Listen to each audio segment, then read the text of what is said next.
state and then, no, across.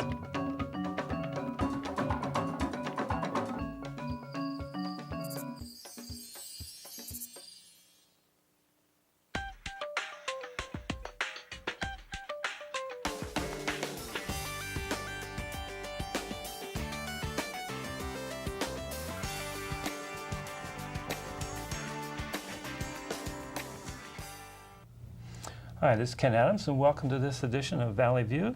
And I'm the host, along with Kim Brosh. And this week we're going to have two guests, Carrie Fox and Kirk Morrison from Move to Leonard. I'm doing terrible with names these days. Anyway, Move to Amend. And, you know, this is a group I should say that I was affiliated with for a long time. And it's something I really kind of believe in. But maybe we should talk first about what led to Move to Amend? What was the reason behind it being formed? Well, Move to Amend formally arose in 2009, which was a year right before the Citizens United ruling. And that ruling established, you can clearly state the establishment. I mean, it said it gave more money, more power in politics, essentially. Corporations could spend, corporations and unions able to spend freely out of their treasuries. Right, but so Move to Amend, it was in the works for 15 years prior to that, and so they came out onto the scene in 2009, and it's an organization that's nonpartisan and it's pro-business, and it's something everyone needs to get behind because it essentially evens the playing field for citizens to participate in our democracy, because it asserts that corporations are not people and money is not speech. That's the short of it. And that's actually based on another, well, not a Supreme Court decision, but it was actually in the head notes of a, I believe it's 1886 We did decision. a video about it right in this very studio. Yeah, and which a former member of some railroad wrote, who was working for a Supreme Court justice, wrote that corporations now have rights. And this was based on the 14th Amendment, if I'm not mistaken. And so they said that corporations had rights as citizens, whereas at that point, women didn't. Yeah. Oh, we're behind everything. And blacks were, and it was put into place to make sure that freed slaves were going to get to become citizens. Right, the 14th Amendment was. But before any time that they ever found any decision in favor of that, they gave corporations. Right, and so, and that, it was in the head notes, and that's, of course, when I can imagine a lawyer or someone in law, that's the way to look through and see what's in the case below. Right. But the case had nothing to do Right. with that, but it was allowed in there. And also, interestingly, the 14th Amendment, I believe it was the first 50 years of that being in place. Only how many cases were actually I for? can't remember the exact number, We're but it was talking- a fraction, yeah. tiny A number teeny number of were actually- actual black freedmen brought it to a question in a court. Well over 50% was corporations chasing personhood. That was the main issues that were being referred Exactly. to. The 14th Amendment was seen as the stepping stone to subsequent judgments of corporate constitutional rights, and they've subsequently realized, what was it, Fourth Amendment, Fifth Amendment, Sixth Amendment, Seventh Amendment, and finally in the 70s, First Amendment rights. What, the corporations have those now? Corporations Can the They've used them corporation legally. take the fifth too? Like, I will not testify How against many myself. times have you watched a corporate executive do that in a congressional hearing? Oh. Especially Another- like on tobacco or cars and Exactly. so on. Another thing that I've noticed recently is OSHA, the Occupational Safety and Health Administration. They are established to protect workers' rights, to protect them from dangerous working situations. Well, now, because corporations have taken the, which amendment? Fourth Amendment. The Fourth Amendment, Search that's and what I seizure thought. program. Yeah, search and seizure. Oh. Now, if someone reports something in the workplace that's dangerous, that business has to be notified before someone comes to check. investigate. So, and it didn't. Oh, I mean, it brother. guts the whole purpose of OSHA, Yes, but that's that's because of corporate constitutional rights. And a lot of states had in their constitution that corporations couldn't donate to campaigns. And those have all now basically been overturned, if I'm not mistaken. And that has also led to some problems with, I believe it was Montana, recently tried to say that, you know, these laws should still be in place for corporations, but the Supreme Court disallowed that. Summary dismissal following on Citizens United. Yeah. It's kind of interesting that the court takes upon these powers where it's not actually in the Constitution, which I find really ironic when Scalia or one of them talk about it, because they supposedly are the originalists, you know, that, you know, what the original intent was, but that's not in the Constitution. That was the Madison Marbury decision of 1803 or so. Yeah. And so the Supreme Court has kind of taken over this role, and they're unelected. Right, and it's a very activist court. And Well, it's, right now it certainly is. Yeah, and also the only check to that is Congress acting, and Congress isn't acting to. We have the best Congress money change. can buy. Exactly. I mean, really, that's Exactly. what we have. Yeah. And a lot of times I tell people, like when it comes to presidential elections, the real important election is the year before when they collect their money, because that determines who the, you know, the people who are going to have the money to run a campaign is. It's not, you know, the primaries actually. So it's part of the end corporate personhood to not have, you know, to end politicians having unlimited funds to campaign?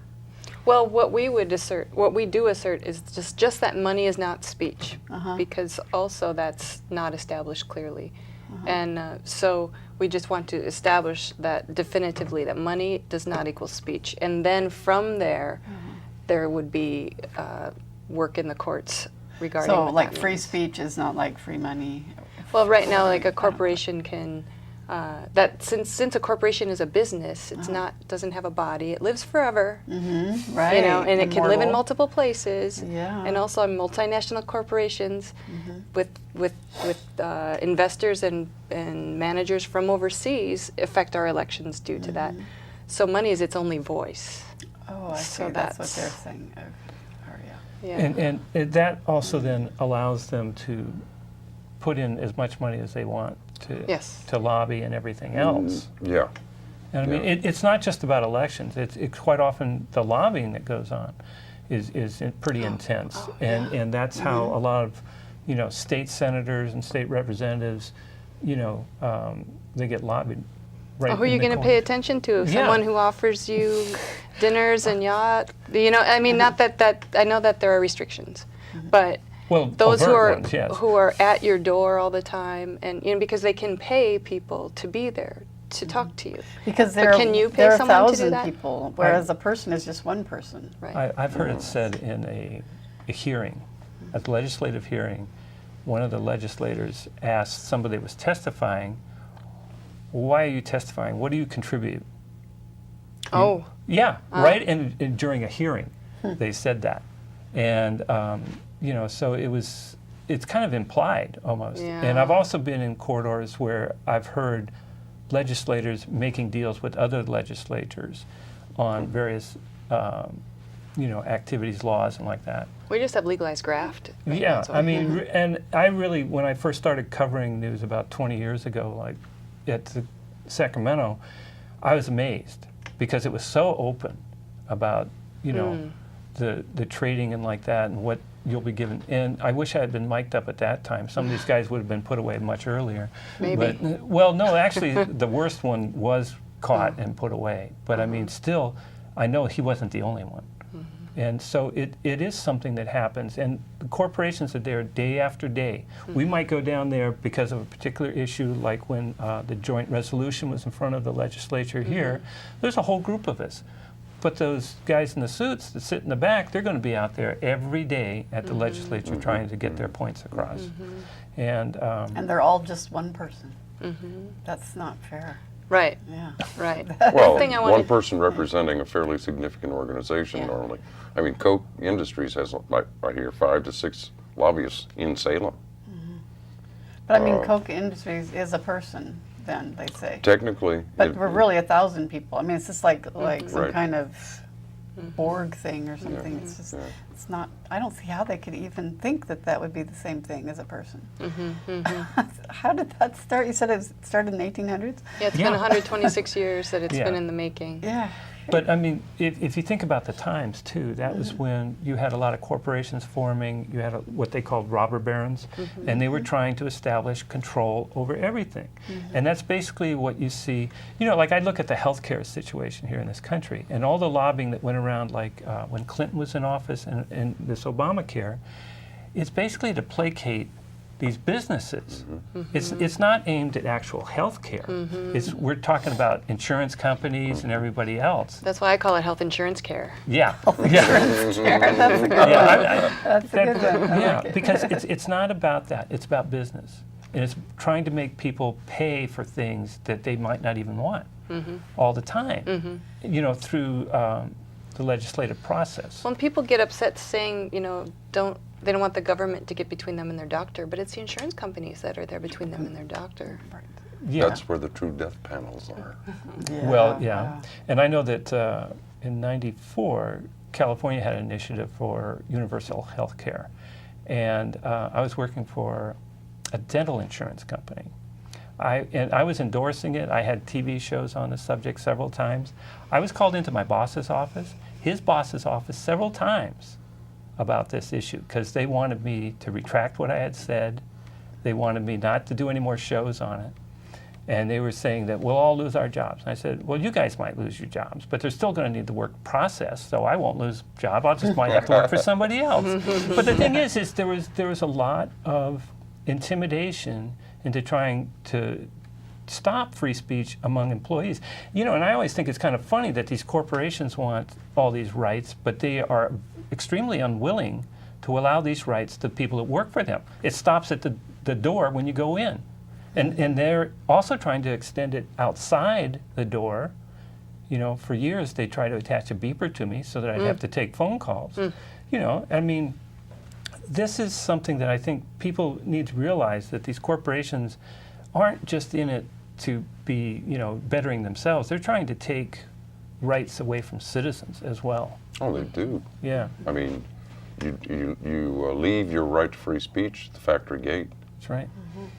You know, they might as well put up a sign because that's been held up in court Well, there's as a been, protection for corporations. Yeah. and there's been a lot of intimidation regarding voting, like telling people we want you to vote a certain way. Oh my gosh, Or that's just un-American. Or contact That's- your representative on this issue. Right. That's- Coke Industries, bring it up again, started, and this was also a consequence of Citizens United.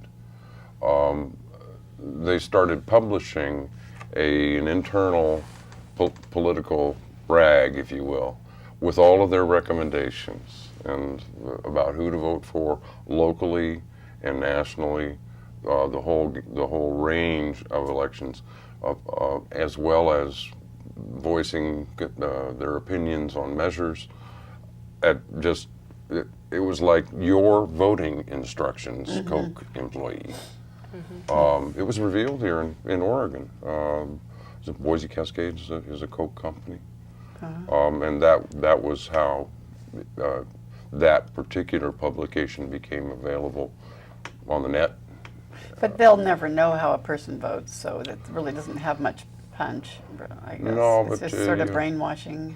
No, but there are ways to intimidate people. Yeah. Ken Scare just them. gave a Yeah. great example. Yeah, I mean, You know. see, what you're saying is probably correct. They can't actually find out how We you do voted have or a anything. private ballot, But fortunately. they will try to coerce you into doing things. They'll try to, you know, influence you constantly. And they might ask you, and then you don't want to lie. Well, and then so they it- force Yeah. you to lie. It brings to mind how the how the media is mainly corporate owned, and they now have the free speech right to lie, because Fox News was, I don't remember all They the have a right details, to but lie, they that's were for given sure. the right Yeah. to lie. That Really? actually, Yeah. well, I mean, Just to make it more interesting. that's It's their more right like- to free speech. Oh, Yeah. because they're an entity or a person. that's more a function of press freedom, if you will, than anything they could assert in a court.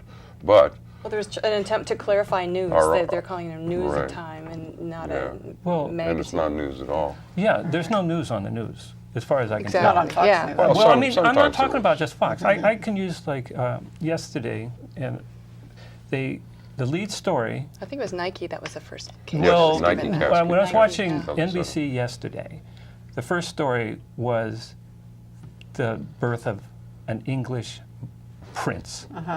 I mean, That's important. no, it's not.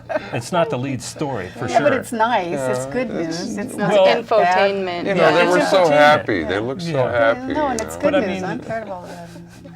Okay, go ahead. But anyway, that shows, to me Yeah. Oh, it anyway, does. how bad It does. the news media, and this is the national news, Yeah. has gotten. And it's all based on this business of corporations owning the media, corporations owning most of the way you get your information these days. Well, and I do want to say again, like this organization isn't anti-business. Right. And Or corporations have a- anti-corporation, right, for that They matter. have I a mean- place in our society, but it's not to have more power and more influence than the people themselves. Right. And I think that only people that can actually vote should be allowed to Well, and contribute. and I think Participate this in elections. Yeah. this bit about the media, it restricts our freedom. If all you're getting is infotainment and you're not getting real issues, you're not Real getting news, real yeah. news, you're not really being informed. Yeah. That placates into then you can be a consumer. You're gonna you're Right. gonna watch and get that entertainment, watch that commercial, buy. You're not informed. You're not going to be a critical thinker. It's You're not ruining gonna our be a thinker at democracy. all, really. Exactly. And like during the early years of our country, you had tons of publications Yeah. from all sorts of viewpoints. And you had public dialogue. Yes, And you had people who, speakers, in your yeah. representatives who spoke eloquently about the issues of the day. Right. And I'm still waiting for that to resurface. Because it seems to be very short supply these days. It is. And, It's and sad. you know, one of the things too is like Ralph Nader was talking about, well, they've gone from a sound bite to a sound bark because it keeps narrowing how long they think that people's attention span is. When they're not helping their attention span. No, because- no, by going Yeah. like that. I wanted to also just mention the Constitution Yeah. is not a very big read. You No, know, it like isn't. You can I read the whole remember thing. like first getting involved in this and just thinking, oh, I'll read it when I have a year, you know, because like in school I remember being forced to memorize things, and it's small. It's Right. really easy to read and it's not hard to grasp. So I just say that to like encourage people to look at it. We have there's free copies everywhere, and mine's Right. like this big and like that. You know, it's so I just wanted to bring Oh, that Well, yeah. The original is only 4 pages long. Yeah. Of course, the With page all the is amendments. huge. Huge, yeah. They were scrolls. So Kurt, maybe you could tell us what happened in the recent Oregon legislature. What? Oh, wonderful things, at least for us. Yeah. We were very happy.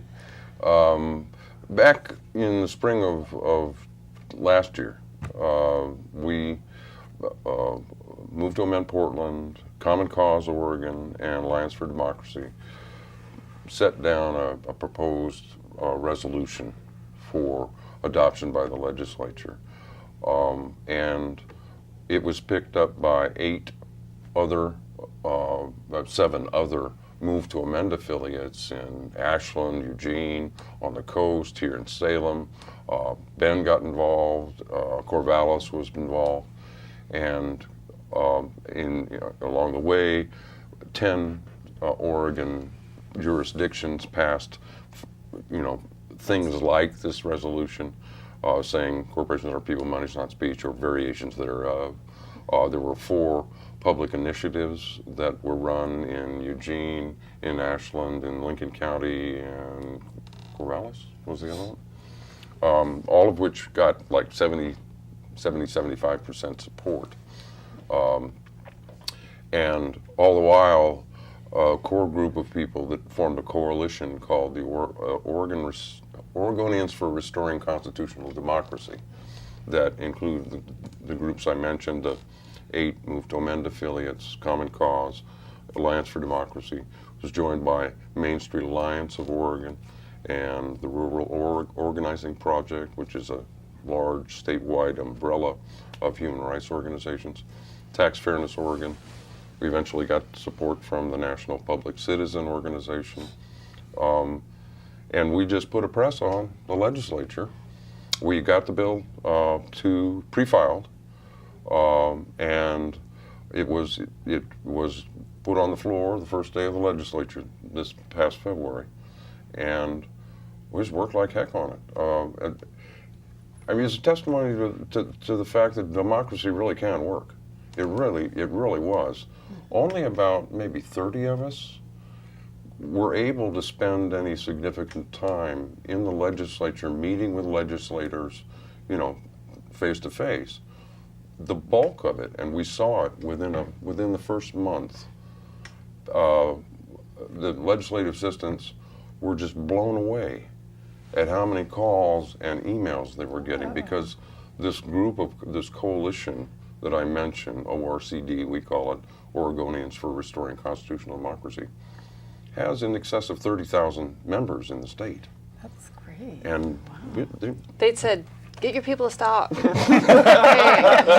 them off. it's true. Wow. Yeah. But so we passed. It sat in House rules for a while, but Right. then we pushed and got it through House and then to the Senate. And it went like wildfire in the Senate. And Oregon became Within a week of 16th state. we're the 16th state to send a resolution to Yeah. to the federal government to say corporations are not people and money is not speech. And we're almost halfway. It takes 34 34 technically states. to cause Congress to act. And this has happened really quickly. Like 4 moved to amend to emerge in 2009 Yeah. to have the Citizens United ruling happen. And they told me, because I know some of the founders of the, and by the way, Move to Amend is itself a coalition of many, many, many organizations. If you look on the website, it shows you all them that are involved. But so they knew Citizens United was coming down the pike. And so since then, just since 2009 when this has started, already 16 states, Oregon being the latest, have sent directives to the federal Well, government. actually, Carrie, 15 of those have been since last year. That's a lot. Only gaining one, momentum Hawaii, then. passed something in 2010, and they did something else in 2011, I think. But that's how rapidly this is happening. I mean, it's Is a it wildfire. across the country, or is it Yeah. on the West Coast? Or? Across it's the across country. the country with a bit of all in the center. Well, another thing that is fascinating to me is, I don't know if you're familiar with Annie Leonard. Is it Annie Leonard's Story of Story of, Oh, yeah. She has a story of change. It's just 8 minutes long. Uh-huh. But it shows how for the civil rights movement to happen, she speaks to like 3 things you need to actually make a change. But one being public support, and for civil rights to change, the support for that was around 25% in the 60s for civil rights to happen. Constantly throughout the country, when people have an opportunity to vote on this, it's 70% on average. Plus. Because it's Plus. gone, it's improved since. No, 70% No. for this issue. Oh, for this issue, So we're civil rights was starting out with 25%, 70%. starting and out we with have 70%. 70 at Oh, least. And that's in red That's good. districts and blue Yeah. districts. Yeah, Because so it I shows think it's any nonpartisan. person who isn't a corporation would probably be in favor Exactly. of this. The fact that some people say, almost no, like- I'm not interested, or thank you very much, or, you know, when we ask people, like, we try and inform people, and they say, no, it's okay. What? Why? Why? Yeah. You want. This is something that yeah. affects all of us. Yeah, people have been, you know, conditioned to be turned off to politics because it's Yeah. been a racket for Yeah, so that's long. true. That's true. Long And time, yeah. I mean, truly, people can't see their impact. This was an incredible example to me of where people did have an impact, but it's at the state level. You know, I mean, we're not a huge state. The national level, it's like, how do you get there? Did you have resistance here in Oregon, though? I mean, was there organized resistance to this? Or should I not say organized, just was there? No, there's some resistance. We And were just where- talking, ACLU. ACLU? Yeah, ACLU, as it turns out, was one of in the 70s, adopted corporate personhood as their baby. And they married that up with free speech, of which they are purists. And they've been marching right along. They had an abacus brief in a decision in 1976 which was the first time that corporations had been granted this free speech right of spending money in elections. Buckley Buckley v. Vallejo, yeah. They filed an amicus brief in support of it. They also filed several later. I'm not sure. I think they may have filed a supporting amicus brief in Citizens United. They just had this purity about freedom of speech. Right. Okay, so that's one group, and I mean, That was the only main- one. that's That it. was And the it only was, one? and it was only the executive, no, the political director or whatever, the lobbyist. Oh, They okay. didn't, But as no a hair whole, on the fire membership kind of is things. probably not. No, the membership following is that. not there. Yeah. This is a position of the ACLU board and executive management team. Members are constantly saying, "What are you thinking?" Right. Well, there's been like some, I remember a legislator looking at the specifics and then thinking of the search and seizure. Like there was a case of a business being asked for its records, and how would this protect? But those are things that would come under scrutiny later. Once it is established that corporations are not people, they don't have the same rights as people, they don't have constitutional rights. That sort of stuff would get worked out after. Right, it would be business rules. But we'd be able to level the playing field. And we don't mean just corporate businesses, we mean unions, we mean nonprofit organizations, everyone. Because there's been some attempt to protect nonprofits, to create a loophole, and we don't want any loopholes. No. Yeah, it's Well, across that the particular board. loophole will be happy, make Karl Rove happy since right, he's because operating nonprofits yeah, so through nonprofits. right, and so that is kind of a key issue, that you don't want loopholes in this. Well, and some people have been skeptical and have said, well, so where do you stand on unions? And we're like, the same. They're Same deal. a corporation. Yeah, They're a corporation, they're an association of people, and people will never lose their rights of association. right. And we don't want them. A lot of rights associated with that. There's a They're little separate, slippery yeah. thing going on there. The entity does not have those rights, but individuals do. Right. People have cited an old NAACP versus Alabama decision as an example of where corporate free speech rights prevailed. And if you read the decision, you understand, no, that's not what the court was saying. The court was saying, we need to protect the people's right of association, and that won't go away. Well, we're probably going to have to wrap it up at this Yeah. point. We want to thank Carrie and Kirk for coming down and joining us and talking about Thanks for corporate having personas. us. Well, Thanks for standing for us. Yes. Against the robots. I know. No, thank you so much. So thank you, and come back to Valley View next And find week. us on the street. You can Yes. get your very own T-shirt. Now go to marionpopemovetoamend.com. .org. .org. .org. Come back to Valley View next week. Thank you.